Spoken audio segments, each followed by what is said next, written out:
Hello, everyone. So glad you decided to tune in and join us as we continue our study looking at the book of Joshua.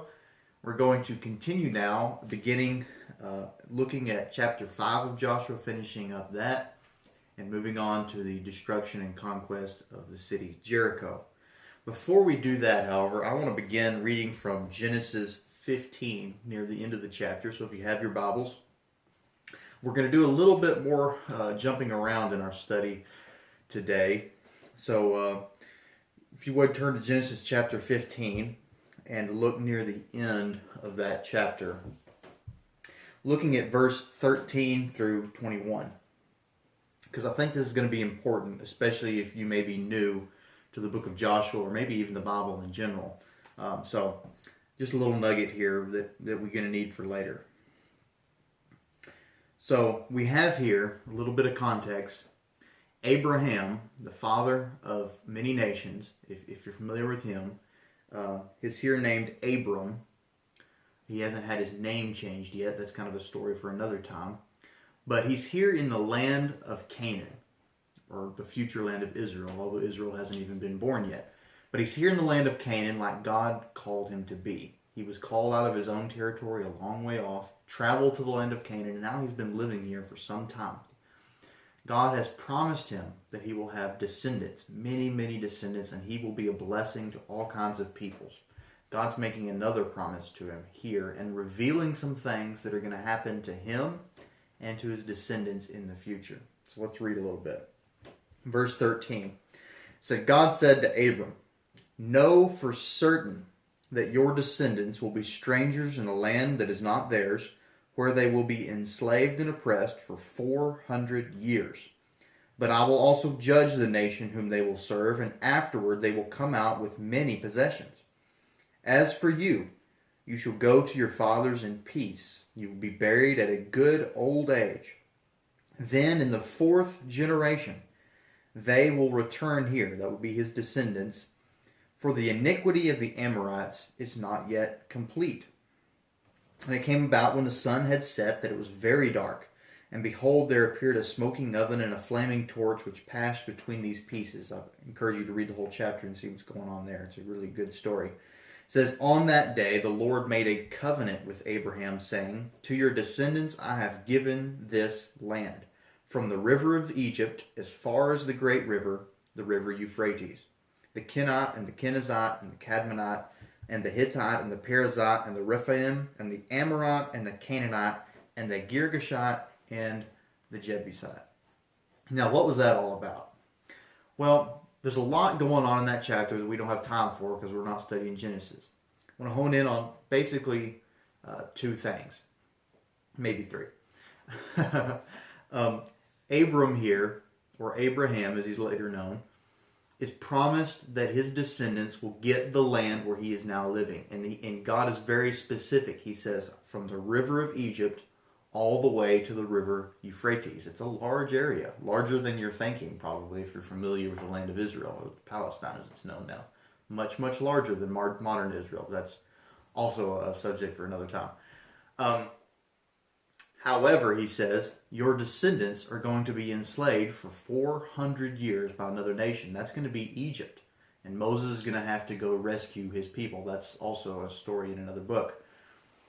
But he says they're going to have to be enslaved for 400 years. Why?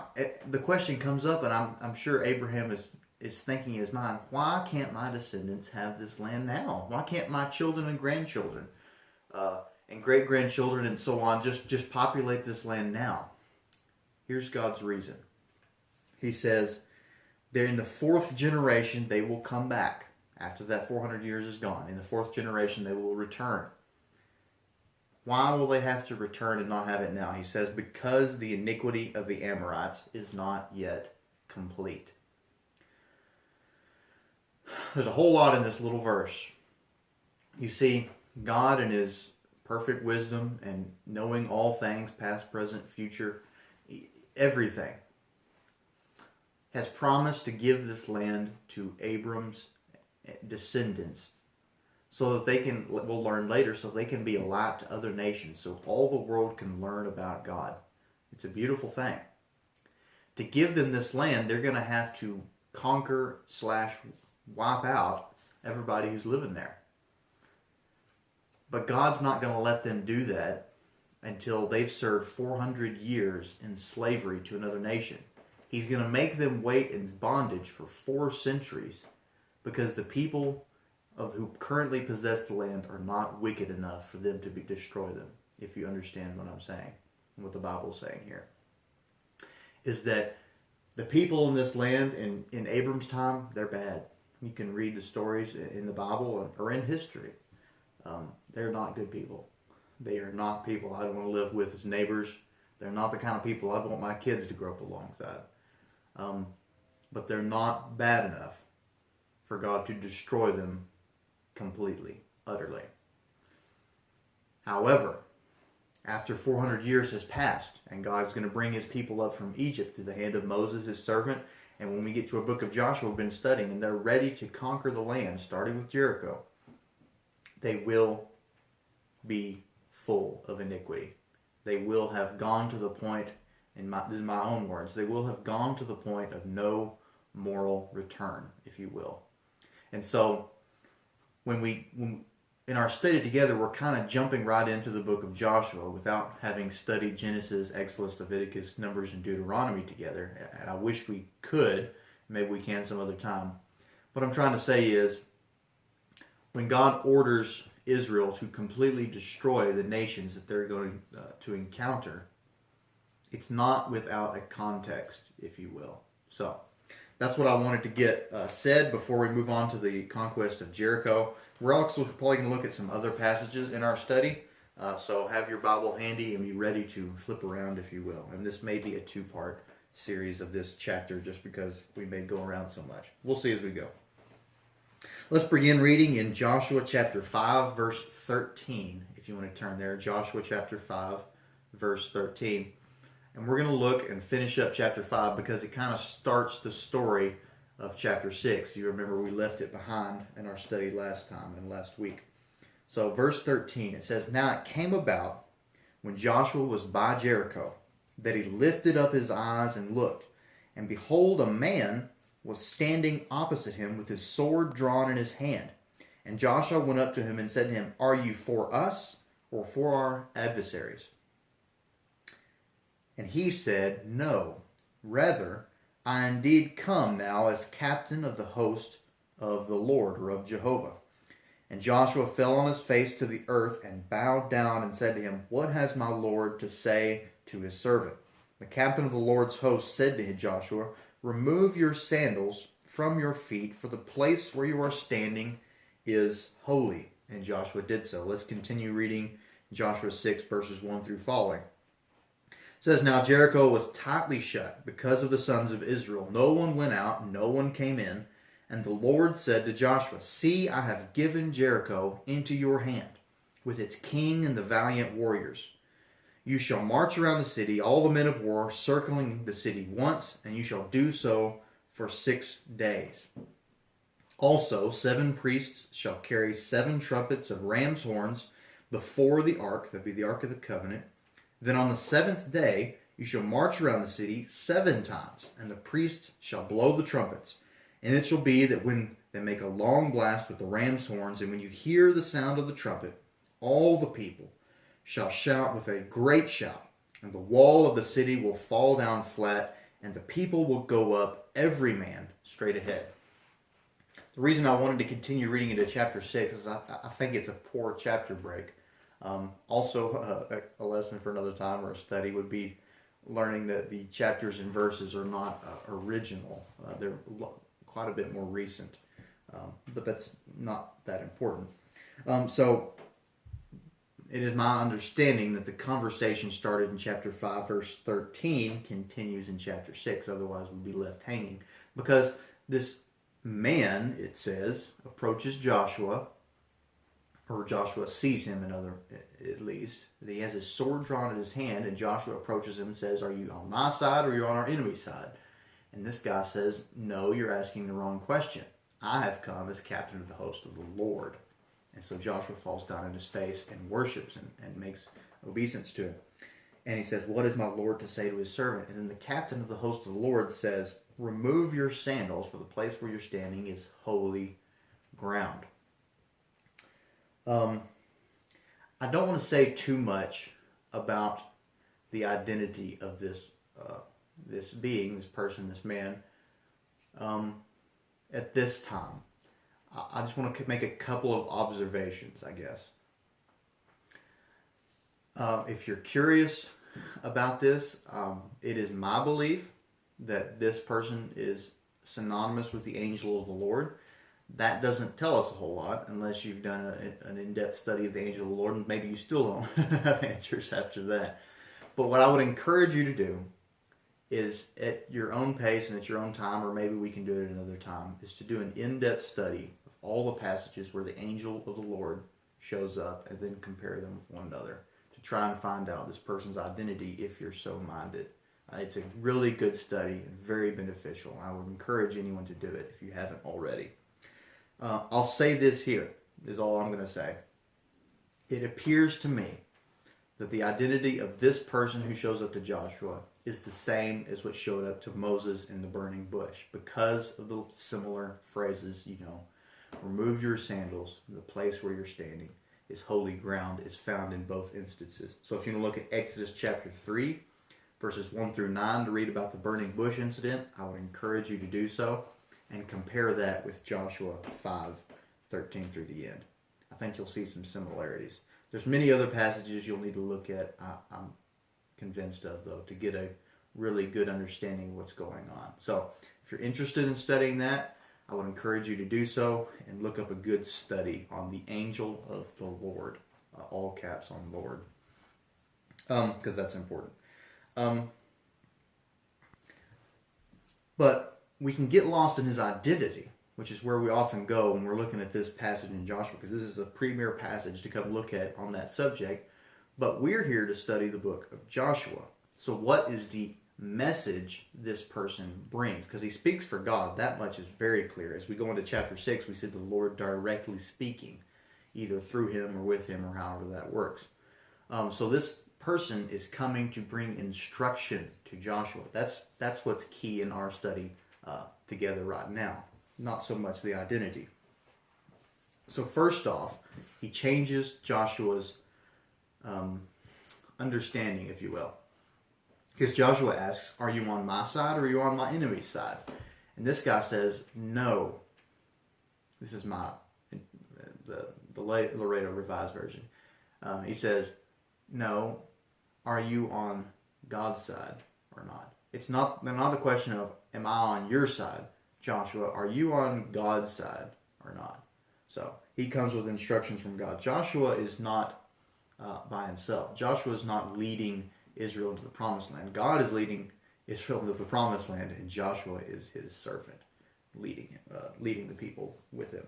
So Joshua falls down on his face and asks to receive instruction. And then we read the instructions given. God said, I want you to get everybody ready. I want y'all to get the priests, get them some ram's horns, get the Ark of the Covenant ready, and circle the city once every day for 7 days. On the seventh day, I want you to do it 7 times, and then shout the loud shout, and then the walls will fall down. And then you can go in and take the city. Simple, strange. Sometimes that's how God operates, though. Simple, but sometimes strange. Doesn't make sense. If it made sense, then it might not require faith to do it. And that's the bottom line. One of the bottom lines in this chapter is faith. As we'll read in Hebrews, it's by faith the walls of Jericho will fall down. So, what's important in these instructions, and we're about to read some more, it gets a little bit repetitive, and I pray you bear with me. But what's important is that Israel and Joshua follow God's instructions and see what God can do. Why? They need to trust and obey. That's what faith is. It's trusting and obeying.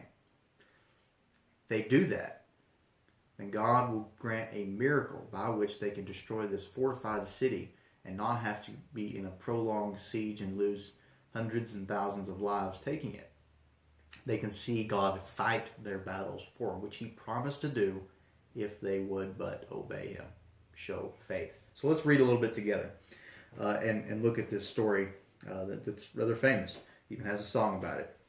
It says in verse 6, So Joshua the son of Nun called the priests and said to them, Take up the ark of the covenant, and let 7 priests carry 7 trumpets of ram's horns before the ark of the Lord.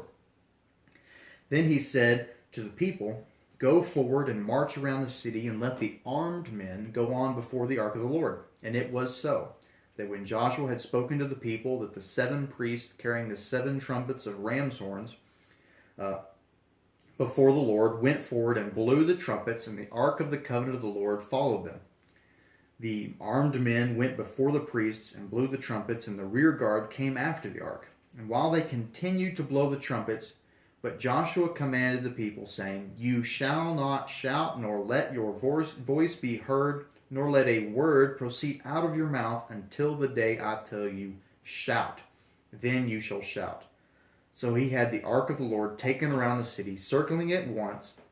Then they came into the camp and spent the night in the camp. Verse 12, Now Joshua rose early in the morning, and the priests took up the ark of the Lord, the 7 priests carrying the 7 trumpets of ram's horns before the ark of the Lord, went on continually and blew the trumpets. And the armed men went before them, and the rear guard came after the ark of the Lord. And while they continued to blow the trumpets, thus the second day they marched around the city once and returned to the camp, and they did so for 6 days. They're following the instructions well. They are. Verse 15. I know it's a lot of reading. Bear with me. Read along if you will. Then on the 7th day, they rose early at the dawning of the day and marched around the city in the same manner 7 times. Only on that day they marched around the city 7 times, and at the 7th time, when the priest blew the trumpets, Joshua said to the people, Shout, for the Lord has given you the city, but the city shall be under the ban. It and all that is in it belongs to the Lord. Only Rahab the harlot and all who were with her in the house shall live, because she hid the messengers whom we sent. But as for you, only keep yourselves from the things under the ban, so that you do not covet them, and take some of the things under the ban, and make the camp of Israel accursed, and bring trouble on it. But all the silver and the gold and the articles of bronze and irons are holy to the Lord. They shall go into the treasury of the Lord. And so the people shouted, and the priest blew the trumpets. And when the people heard the sound of the trumpets, the people shouted with a great shout, and the wall fell down flat, so that the people went up into the city, every man straight ahead, and they took the city. They utterly destroyed everything in the city, both man and woman, young and old, and ox and sheep and donkey, with the edge of the sword. So, sorry, my voice is a little tight. So, Israel has received the battle plan from the Lord. The Lord said, This is how I want you to do this. And they do. We'll see that they slip up a little bit in the execution of another part, but that's the next chapter for next time. So we'll leave that alone. But they obey the instructions. They do it to the letter as far as they're able. Joshua relays it faithfully. And the people do it. They do it. And that's praiseworthy. It seems like a simple thing to get up in the morning, walk around the city, go home. Get up in the morning, walk around the city, go home. The 7th day, you do it 7 times. And then you give a big old shout. That seems simple. But what are we known for, mankind, I'm talking of? We want to make it complicated, don't we?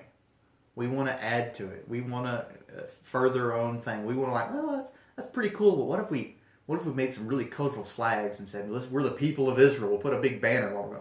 Seems simple, but that's not what God said to do. He said, this is what I want you to do. Do this. If God says to do something, especially if he's specific, that rules out anything else we want to add to it. He says, do this and see what I can do. And so they do.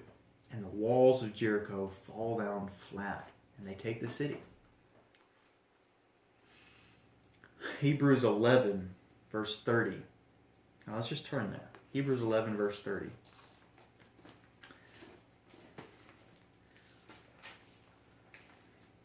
I think we've already looked at it a little bit. We'll look at it again because it's so good. Hebrews 11, verse 30. I have my bookmarker there. It says this: By faith, the walls of Jericho fell down after they had been encircled for 7 days. Verse 31, by faith, Rahab, the harlot, did not perish, along with those who were disobedient, after she had welcomed the spies in peace. It was by faith that the walls of Jericho fell down.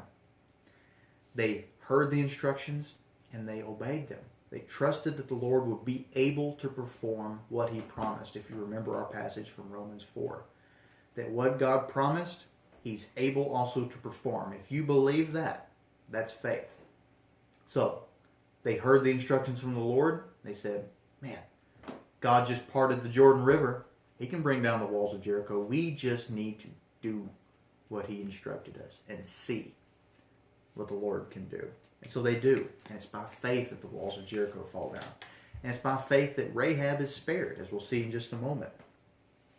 It says she did not perish along with those who were disobedient. So there we have our answer as to why all of Jericho was destroyed. Man and woman, young and old, sheep, donkey, and goat. All of them put to the sword. Why? Because they were disobedient. We read, I wanted to start this with the right context. God wouldn't even let Israel take the land for 400 years, but let them live in slavery because the people of this land weren't bad enough yet to reckon this kind of judgment. But judgment is now come because they are so disobedient and wicked. So, Rahab does not perish, but she lives by her faith.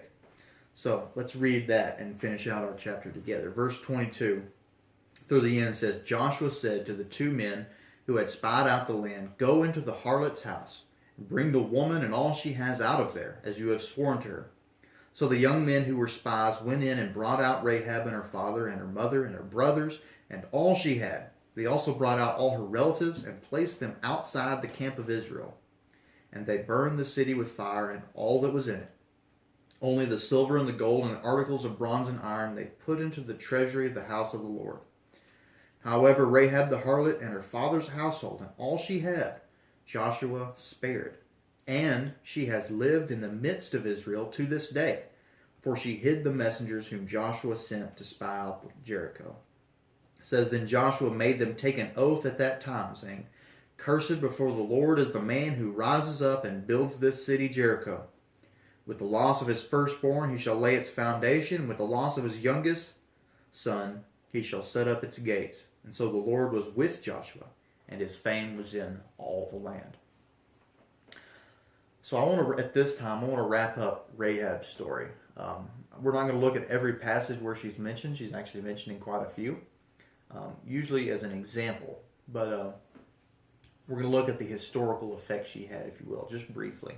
So it says here that she was spared and all her else, and she lives in the midst of Israel to this day. There's a really good key there, because it means the person who wrote down these words in the book of Joshua, inspired by the Holy Spirit, was alive at the same time Rahab was alive.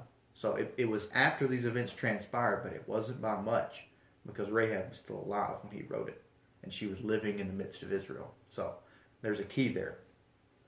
But what an interesting end to the story of Rahab, and we'll see a few more interesting things by the way. But she's living in the midst of Israel now, the people who come to conquer the land. They not only spared her, but now she's living amongst them as one of them.